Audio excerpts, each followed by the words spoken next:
पंडित जी सत्यनारायण भगवान की पूजा कर रहे थे, तभी एक लकड़हारा आता है, लकड़ी का गट्ठा बाहर रखता है और पंडित जी से बोलता है, आप क्या कर रहे हैं? बोले, मैंने सत्यनारायण भगवान की कथा की है, ये तू प्रसाद ले। तो वो पंजीरी बांटते हैं पंडित जी और चरणामृत देते हैं।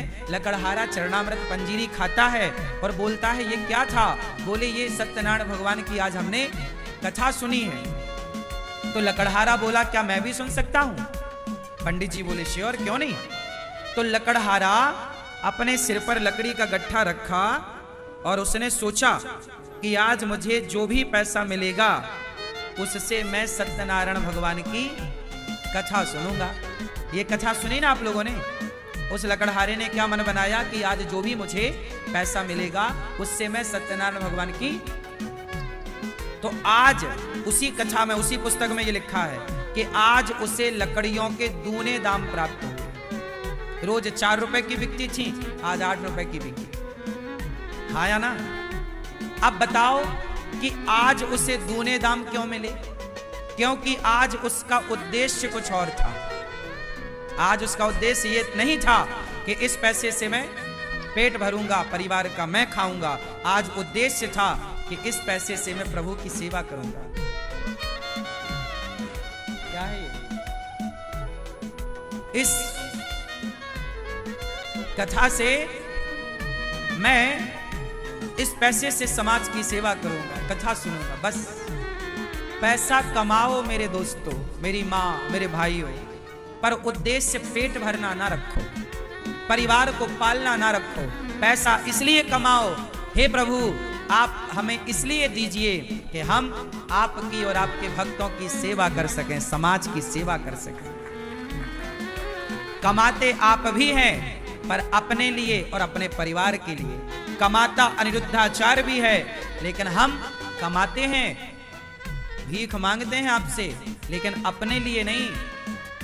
गौरी गोपाल आश्रम में 280 वृद्ध माताएं रहती हैं, उनको रहना, खाना, दवाई सब फ्री। अखंड रसोई चलती है जिसमें 30,000 लोग पर डे भोजन करते हैं। 150 बच्चे पढ़ रहे हैं गौरी गोपाल गुरुकुल में। उन बच्चों के लिए आप अपने बच्चों के लिए कमाते हैं, अपने परिवार के लिए कमाओ, अपना भी पेट भरो, परिवार का भी भरो, पर भाव अपना और परिवार का पेट भरना ना हो। भाव अंदर से यही हो कि मैं धन का धर्म कर सकूं, समाज की सेवा कर सकूं। हे ईश्वर, मुझे इसलिए पैसा मत देना कि मैं खाऊं, मेरा परिवार खाए, मुझे इसलिए देना कि मैं समाज की सेवा कर पाऊं, कर सकूं। खूब पैसा कमाना चाहिए, भाव होना चाहिए सेवा। सर्वे भवन्तु सुखिनः, सर्वे सन्तु निरामया। हे प्रभु, सब सुखी रहें, सब निरोगी रहें, सब प्रसन्न रहें। और एक बात और है, सबकी प्रसन्नता ही हमारी प्रसन्नता है। क्यों जी? बात सही है। तो आज से आप लोग पैसे कमाने का नजरिया बदलेंगे। कमाओगे ज्यादा, मेहनत करो ज्यादा, पर नजरिया ये बदलना है कि अपने लिए नहीं। अपने लिए तो पशु पक्षी भी करते हैं, समाज के लिए।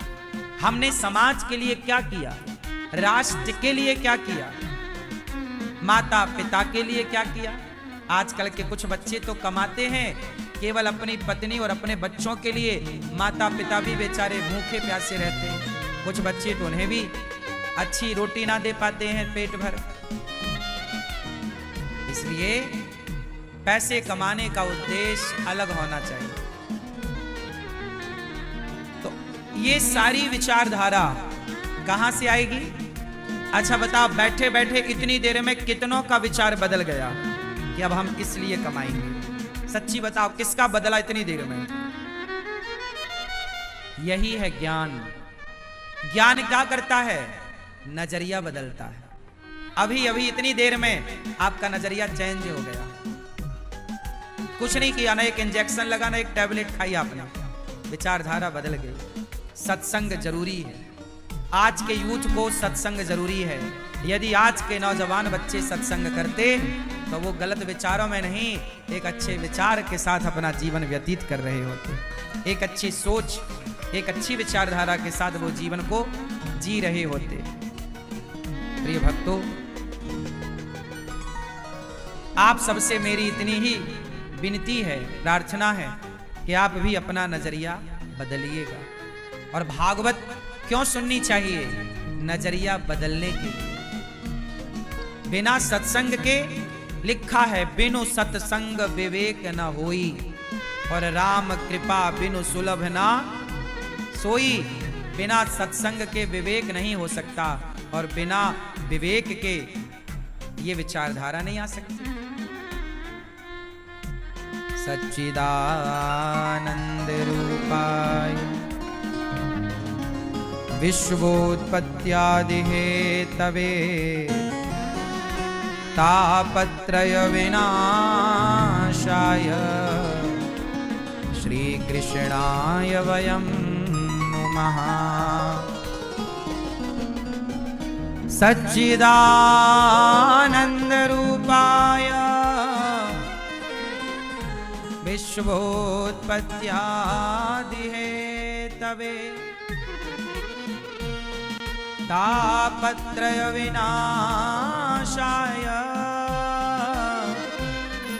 श्री कृष्णाय वयं नुमः।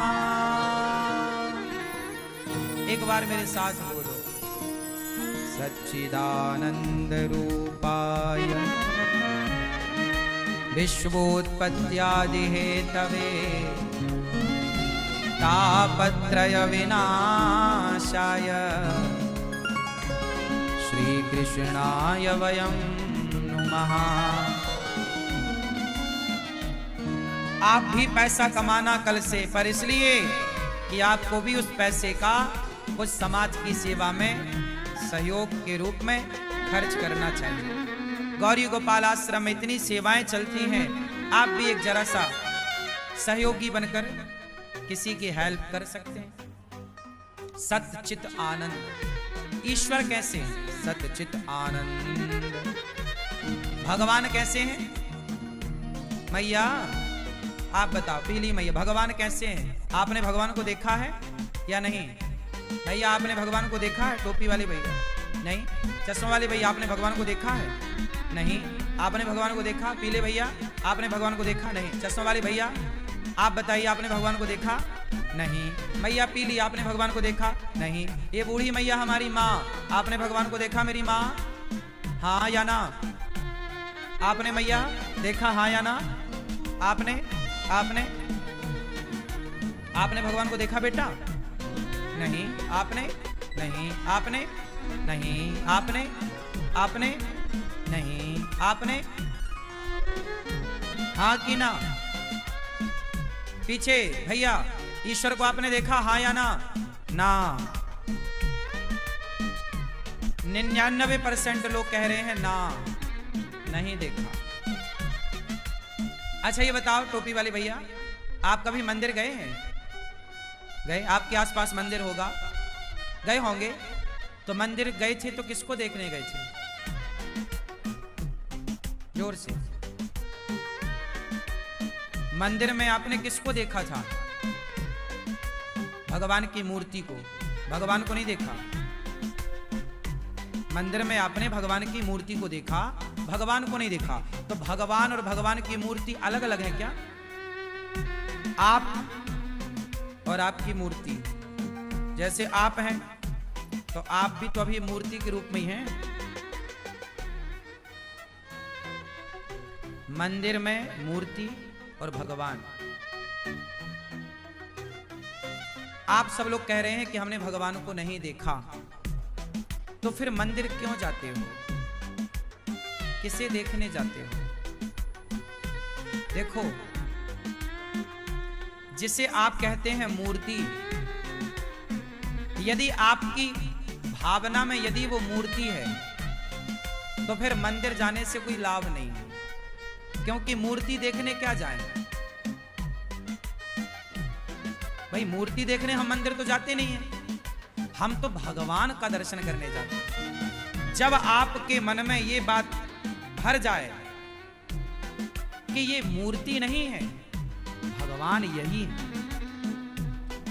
मानो तो मैं गंगा मां हूं, ना मानो तो बहता। मानने की बात, माना कि 2 लड्डू हैं, माना कि 5 लड्डू हैं, जिसमें 2 हमने खा लिए, बताओ कितने बचे? जोर से, कितने बचे? माना कि 5 लड्डू हैं, 2 मैंने खा लिए, कितने बचे? अब बताओ लड्डू हैं क्या? लेकिन उत्तर सही आया, नतीजे पे पहुंच गए। लड्डू है नहीं, पर परिणाम सही आया। इसी तरह माना कि लड्डू हैं, तो मान लेने से यदि लड्डू को यदि समाधान तक पहुंच गए, तो मान लेने से, मूर्ति को भगवान मान लेने से आप समाधान तक तो पहुंच ही जाएंगे। उलझन तब तक है जब तक माना नहीं गया। उलझन कब तक है? जब तक माना ना जाए। भाई गणित तो माना की इसी में चलती है, पूरी गणित इसी पर टिकी है, माना की। हाँ या ना? और बड़े बड़े सवाल हल होते हैं माना की से। हाँ या ना? बस गंगा माता है किसके लिए? आप गंगा को नदी कहते हैं कि माता? गंगा माता है कि नदी है? बोलो। हनुमान जी बंदर हैं कि शंकर हैं? हाँ? हाँ। पर हनुमान जी तो बंदर रूप में दिखते हैं। हनुमान जी बंदर नहीं है, बंदर का रूप है। गंगा नदी नहीं है, नदी का रूप है। उसी तरह भगवान मूर्ति नहीं है, मूर्ति के रूप में है। गाय पशु नहीं है। गाय कौन है? जोर से। गाय पशु नहीं है, पशु के रूप में है। राम मनुष्य नहीं है, मनुष्य के रूप में है। राम मनुष्य नहीं है, मनुष्य के रूप में है। कृष्ण मनुष्य नहीं है, मनुष्य के रूप में है। उसी प्रकार जगन्नाथ जी मूर्ति नहीं, मूर्ति के रूप में है। बिहारी जी मूर्ति नहीं, मूर्ति के रूप में। इसलिए आप कहते हैं कि हमने भगवान को नहीं देखा। देखा है, आप सबने भगवान को देखा है। बताओ, दुर्योधन ने कृष्ण को देखा था या नहीं? दुर्योधन ने कृष्ण को देखा या